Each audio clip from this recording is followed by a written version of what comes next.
is been allotted to this topic. So Yashodhan, I'll just ask you, that is, what is chemical bonding? What is the definition we can give to definition? Okay, ma'am. So chemical bonding is the molecular attraction. Sorry, it is the attraction between two atoms or molecules which holds them together as a bond to form a bond to become stable.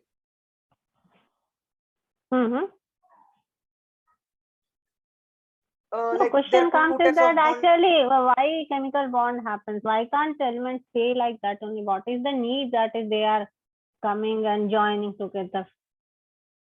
Let sodium live like that only.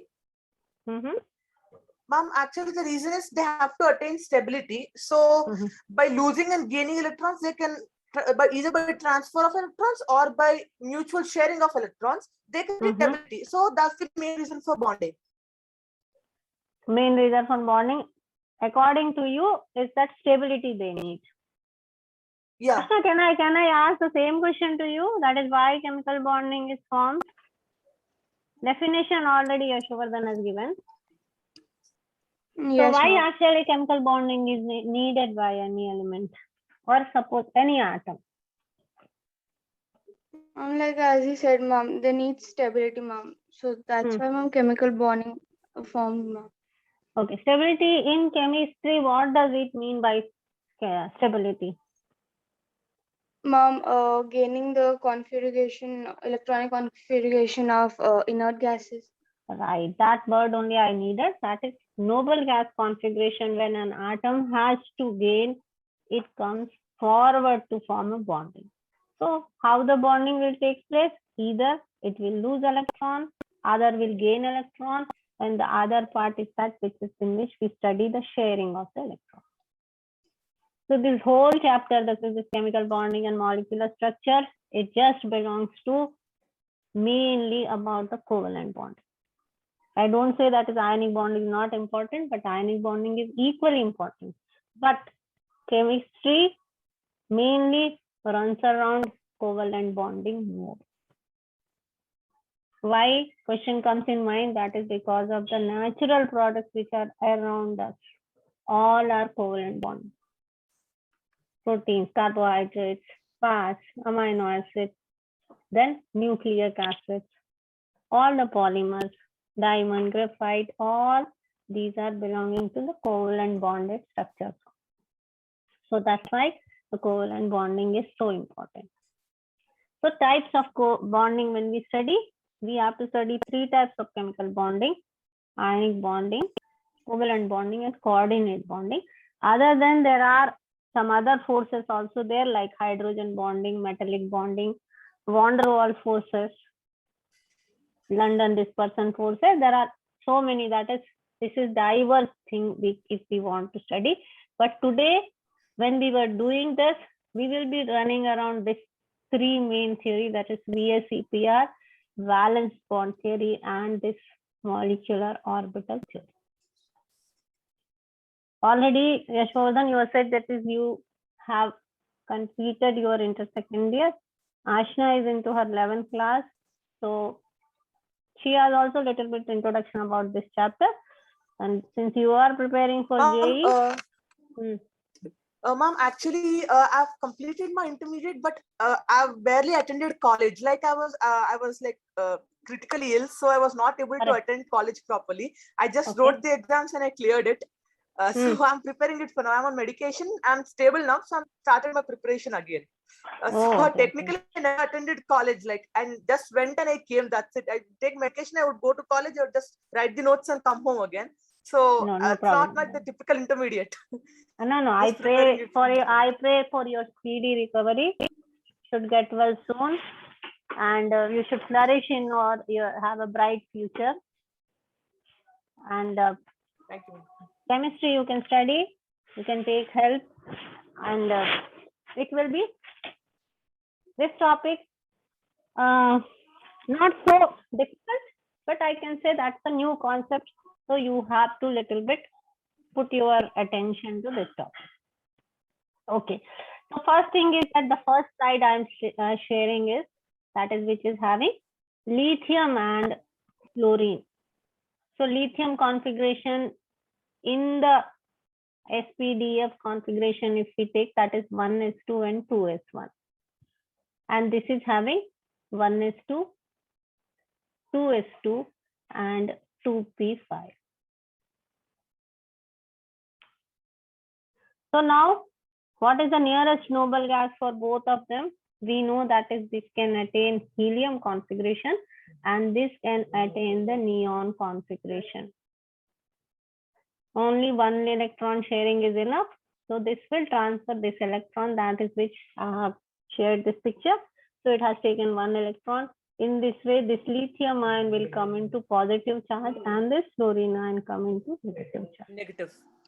Yeah. Both are attaining neon configuration and The nearest noble gas configuration. nearest noble gas. And the condition for having ionic bonding is that they should get nearest noble gas but maximum of 3 electron sharing only, not more than that. That is, electron transfer should take place 1, 2 or 3 electrons. It's not like that all the 7 electrons in the outermost shell can go away from the atom. Maximum 3 plus charges or 3 minus charges. So that's why when it comes to carbon, no, carbon doesn't do ionic bonding. We cannot form a carbon minus charge or a carbon positive charge.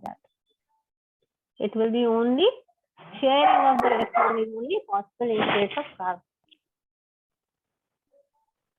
Okay. Now the next slide which I am sharing, that is telling us about the covalent bonding. That is how the covalent bonding is taking place. So simple covalent bonding example I have taken, in which just single sharing of the electron is taking place, in which both the atoms are sharing one electron. And in covalent bonding, there is another condition, is that each should share equal number of electrons only. It is not that two electrons are shared by one atom and one is sharing only one. It's 2 electrons. So this will be called it as the single covalent bond. Other is that in which double covalent bond also takes place, where 2 sharing of the electron, that is oxygen, you take example, in which oxygen has the configuration 1s2, 2s2 and 2p4. This will also have 1s2, 2s2 and 2p4.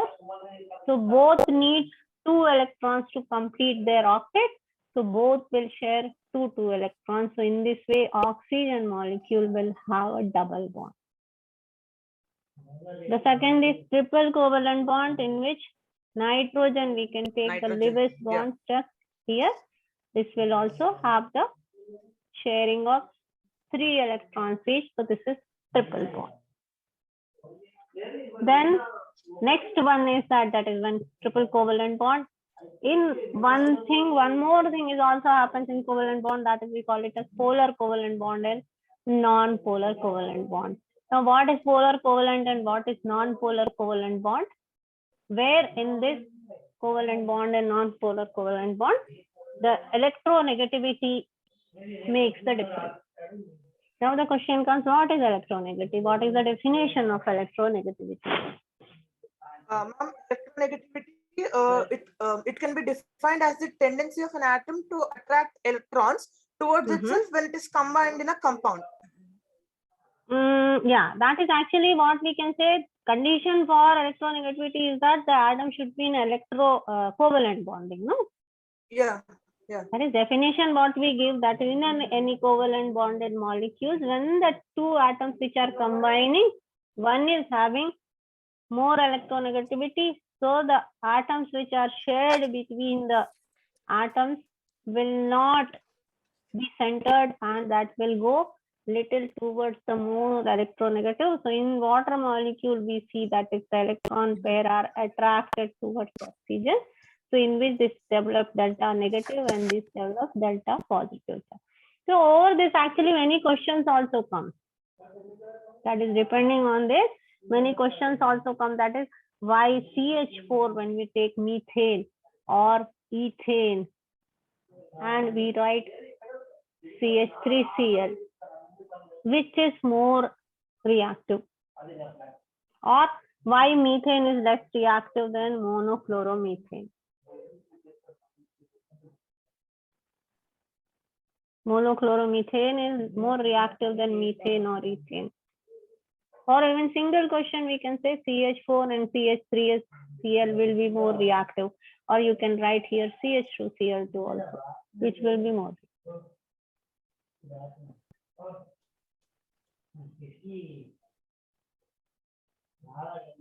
So the reason becomes, that is why this becomes more active than methane. The reason is because of the development of polar covalent bond between carbon and chlorine.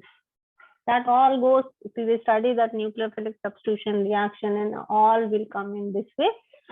Will not go in this way, but we will stop here. This is because of the polarity of the bond which has developed between carbon and chlorine in monochloromethane, which will not be there between carbon and hydrogen in the methane molecule. Okay. After this, one more thing I want to share is that about the formation of the sigma bond and the pi bond. And before that, this dative bond formation or coordinate bond formation. Covalent bond, we have said equal sharing of electron. Now, what is coordinate bonding?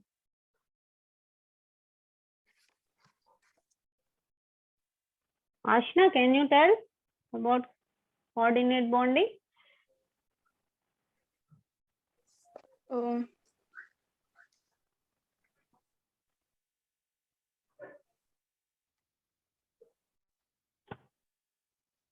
No, ma'am, I forgot it, ma'am. You forgot. Okay. Yashovardhan, do you have any idea? Mom, I have an idea, but don't know whether it's correct or not. Yeah, tell. I just remember all these definitions from what I've learned in 10th. All those definitions which I've learned. So don't have a particular idea, but coordinate bond, it can be defined as the bond between two atoms, which in which the sharing of electron pair is done by only one atom out of two. Very good. Very good. That is the thing. But for formation of the dative bond, there are some preconditions. All the atoms cannot form dative bond. It's very specific for something. One thing is that the atom which is having the dative bond should have surplus electron. That is, which is giving donor, that should be a surplus. And the one which is the receiver or the recipient should have a vacant orbital to receive that electron. And that electron pair, always the electron pair goes, and that electron pair always be given by the atom which is having surplus electron. So this we have taken, that is when you take hydrogen positive ion. Hydrogen positive, does it is having any electrons in it? No. No, ma'am. Hydrogen, no electron. That is, it is just having now one proton. No. So when nitrogen, which is having a lone pair of electron, because the other three electrons of 2p3 have been bonded, covalent bond with hydrogen. Now only this lone pair of electron is left. That lone pair of electron forms a bond with hydrogen, which is not having any electron. So in this way, the ammonium ion is formed. The other example we can take, that is water molecule. In water molecule also, oxygen is having two lone pair of electrons. Just give me one moment.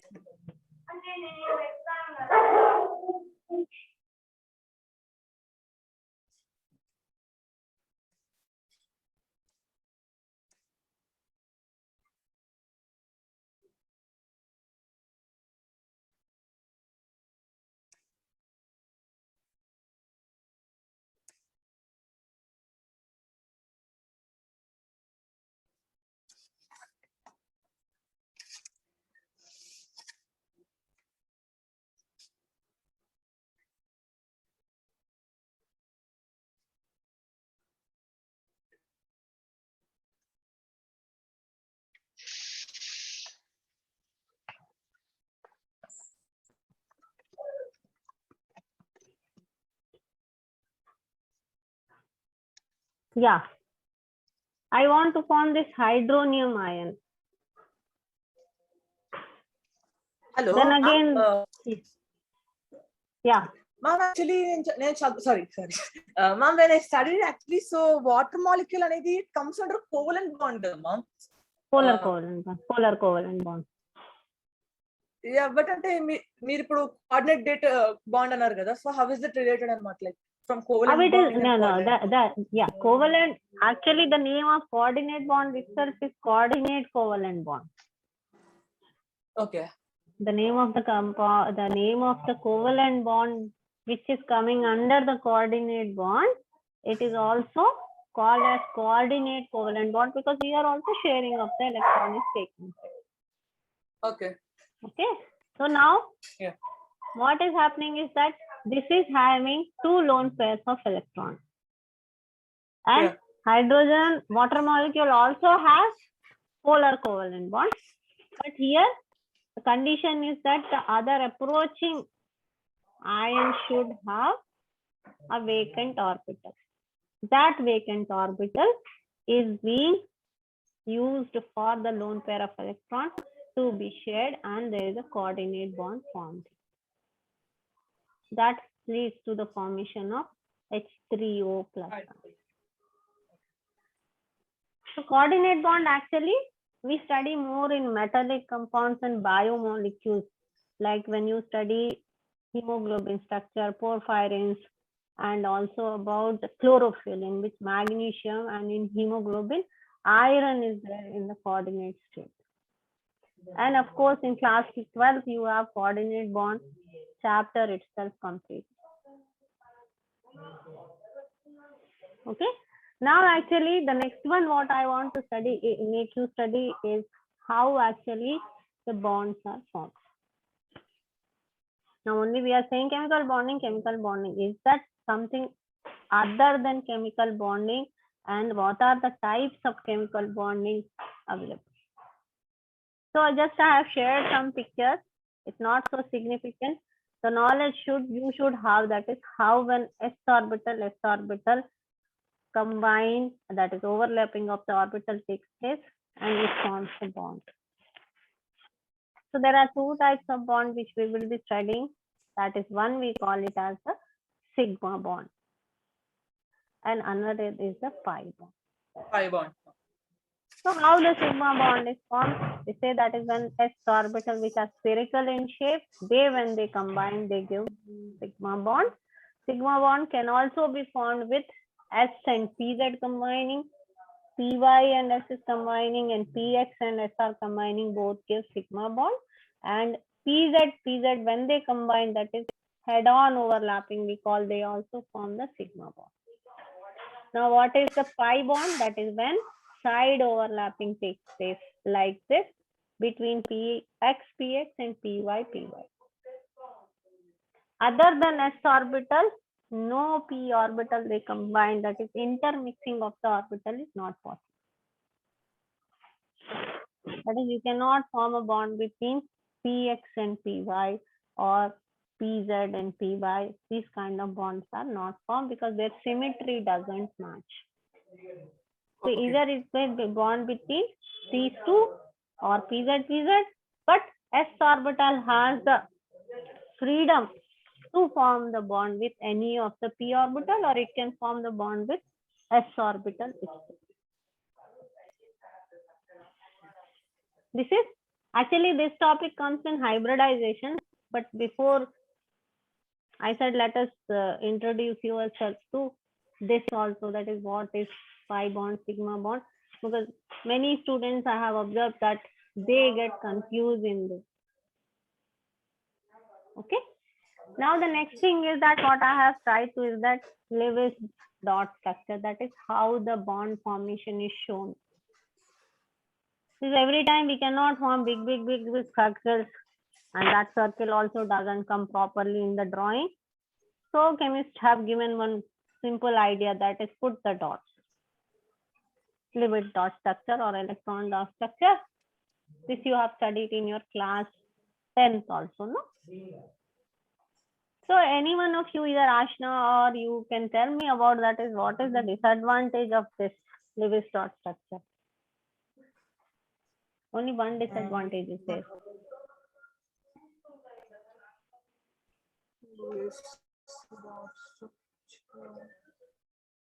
Uh,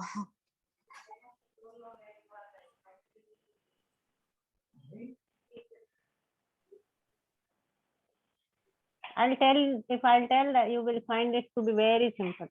The only disadvantage that if you take first group elements, all the first group will have the same short structure. That is, if you want to form lithium, only you have to put one dot. Sodium, we have one dot. Potassium also one dot. The reason is because it's having only one valence electron. Same with every group. Yes, ma'am. So when you write some XY, element X of first group is forming compound with element Y of group 17. So you don't know what is that compound going to form, either KCl, KBr, Ki, or Kf, or NaCl, you don't know. But they don't mention anything. That time only the confusion comes for the student. Array, melting point, boiling point, some we should have to correlate, no? Lithium Ma'am, chloride. ma'am, I think, ma'am, in that situation, they're gonna give something which is related to one of the elements, like either with potassium or sodium. They'll give some relation which is linked to sodium or to potassium. Some Right. information about that, so that we can Some guess it. information. That's some at that time. Some information they provide you with physical properties. Yeah. Physical properties. That time only the confusion comes for vision for us and for students also. That is, array, what is the melting point of sodium chloride? Sodium chloride is correct or sodium fluoride is correct? Ma'am, I remember there was one question which I solved back then. It was like the question was in the same form, but they have given a metal forms golden yellow flame and a metal forms purple flame, lilac flame. So Right. we have to match it with chlorine atom. Right. The question right, was like that. Right. Depending on And the flames. and the more actually the drawback of this now the system which is going on for the past 1.5 years, that is students are not going to get attending the practicals also. Yeah. Practicals are not being attended because no labs are there. So now how you will know? Put and mugging up the thing is that potassium gives this lilac flame, sodium gives yellow flame, strontium gives this color flame, calcium gives green color flame. See, something you watch and learn, that is different than something you are learning by heart. Luckily, people are having YouTube videos, so you can take help. Yeah. But anyway, what you go and do is something different, and what you learn by just seeing the video is something different. Okay, so first thing we will go, that is what is valence shell electron pair repulsion theory. So when electron pair repulsion theory is that, just a simple thing is that when any molecule is formed by the covalent bond, the geometry of the molecule depends on how it will get a minimum energy and maximum stability. That is, any molecule when formed, it is in the search, that is, it should get some minimum energy. That minimum energy will give the molecule the maximum stability. How that will be obtained is that always electrons which are shared, they will have repulsion because they are having the same charge. So the repulsion is 100% repulsion, but repulsion also, the order of the repulsion is that when any atom is having no lone pair of electron, that we say in the case of this methane molecule, because the carbon has all the electron being shared with hydrogen, which has its electron in the valence shell. That is 1s2, 2s2, and 2p2. So this electron is being shared covalently, so there are no lone pair of electron on the carbon atom. So it will have a stable normal geometry. That also we know, that is tetrahedral geometry. Then when it comes to ammonia, ammonia is also having 1s2, 2s2, and 2p3. Here only this thing is all the 3 hydrogen atoms are combining with electrons of 2p orbital. This one is left to doing the gadbad.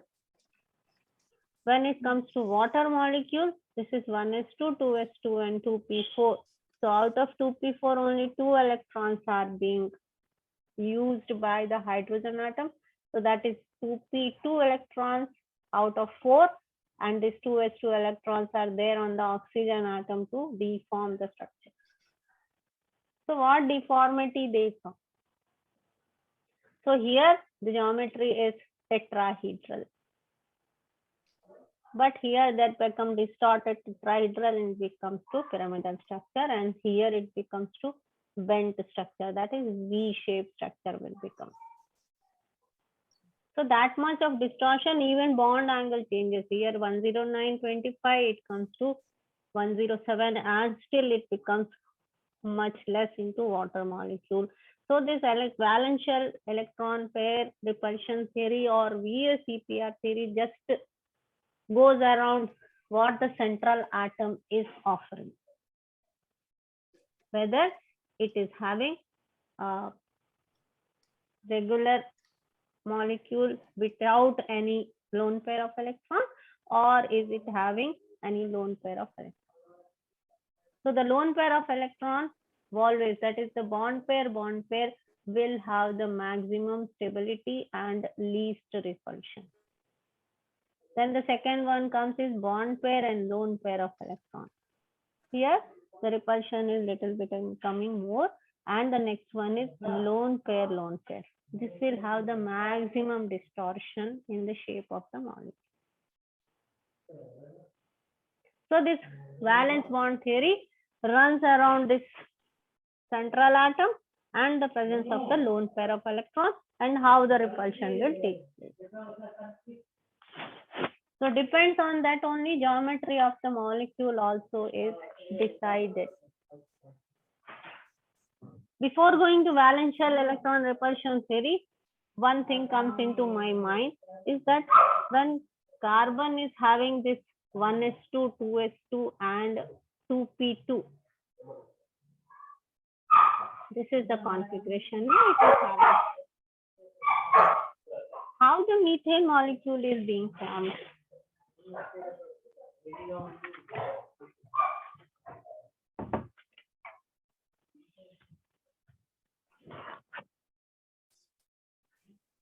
Ma'am, her hybridization take place, ma'am. Hybrid. One electron from 1s2 will jump into the 2p2, ma'am. Then it will gain the configuration of 1s1, 2p3.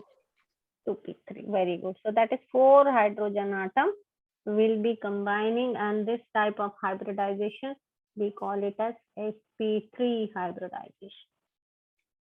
And these orbitals which have combined to accommodate the hydrogen atom, they are called it as hybrid orbitals, and other name is degenerate orbitals.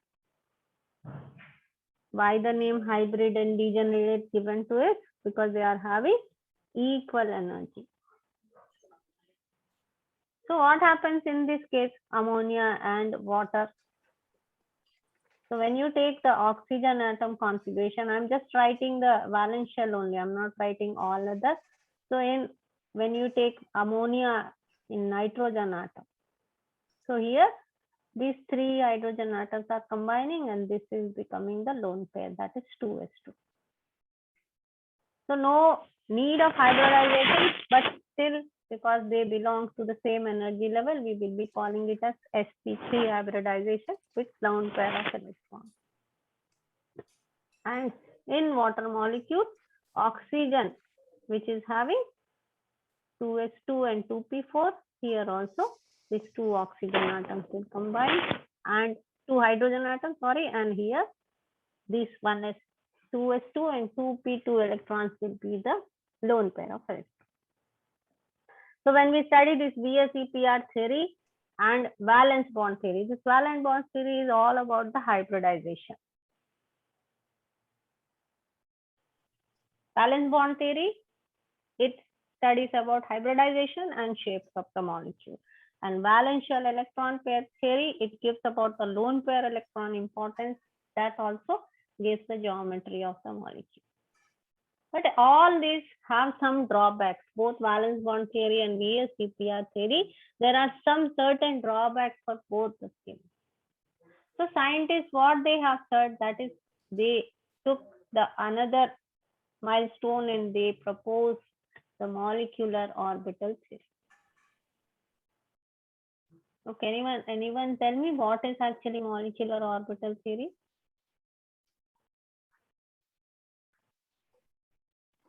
Here actually only valence bond theory shapes I have written, though we are not going into such detail. So we will take valence bond repulsion theory in our any other further class. But before that, I just want to give introduction about molecular orbital theory. Yes, Yashovardhan, what is molecular orbital theory? Mama, I don't know. No idea. Oh, no, Mama, I don't have an idea about it. Arey, you said you have studied. Mom, no, I've just gone through the chapter. I've just started studying in the last month. I've started my preparation for last month, so I'm going through all the chapters. CDF I'm preparing, so just I'm getting to know all those. Just in the beginning, I have to learn so much. Okay, no problem. It is actually always, I said, many parents to that from class 10 to class 11, it's always a big jump in CBSE or any other syllabus. The reason is that suddenly the syllabus becomes vast. It is small and it becomes big. Because new introductions and moreover number of chapters are more and new concepts. And when you are writing JEE, you have to study both 11th and 12th, NEET or JEE. Okay, molecular orbital theory. It is actually not confusing, but many new features are given to it. That the ideas or the concepts which are there in the molecular orbital theory, that it also starts with the atomic orbital concept only. That is, it also gives importance to presence of atomic orbital, but only thing is that here the atomic orbitals overlaps. Overlapping we have done in valence bond also, but in atomic orbitals, in molecular orbital theory, according to this, they form, when two atomic orbitals are combining, they will form two new molecular orbitals. Or in short, we just write that is two atomic orbitals are giving two molecular orbitals. Here, when atomic orbitals are combining, their symmetry matching is very much possible. So in the last chapter, that is when you study structure of atoms, you must have studied about the nodes of the orbitals. That is, the nodes will be always positive and negative. One lobe will be positive, one will be negative. So when the combination takes place, positive are combining, they say that is, this is the one which gives to bonding molecular orbit. That is when their symmetry is matching, and this will be having the lower energy. The next thing is that when the planes are combining like this, that is one negative end and one positive end, at that time anti-bonding orbital form. And this anti-bonding orbital will always be having higher energy. Why the higher energy? Because they say that is, when they combine, energy is released much, which leads to the higher state of energy, and the stability of the molecular orbital will be always less than the bonding orbital. So electrons also go state-wise only. That is always how we have studied the electronic configuration. That is, first the electron goes to 1s, then it goes to 2s, then it goes to 2p, 3s, 3s, 3d, 4s. Yeah. Yeah. So like that, always the Above principle is followed in this molecular orbital theory also. But only condition is that when you write this oneness, this will be bonding orbital. That is, bond formation will all be sigma bond, pi bond. That is SS combination, always sigma bond. So in sigma bond also, there will be sigma bonding and the anti-bonding we give like. Pi also, pi and pi star. So this will be bonding pi, this will be anti-bonding. So with the given time, I could accommodate this much of the topic.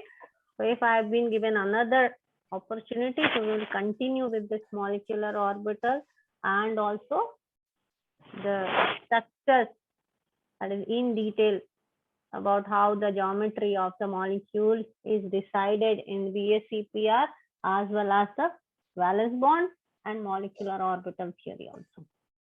So in molecular orbital theory, when we study now, we can study about the number of the bonds, their bond order, and whether the molecule will be formed or not also can be decided with molecular orbital theory.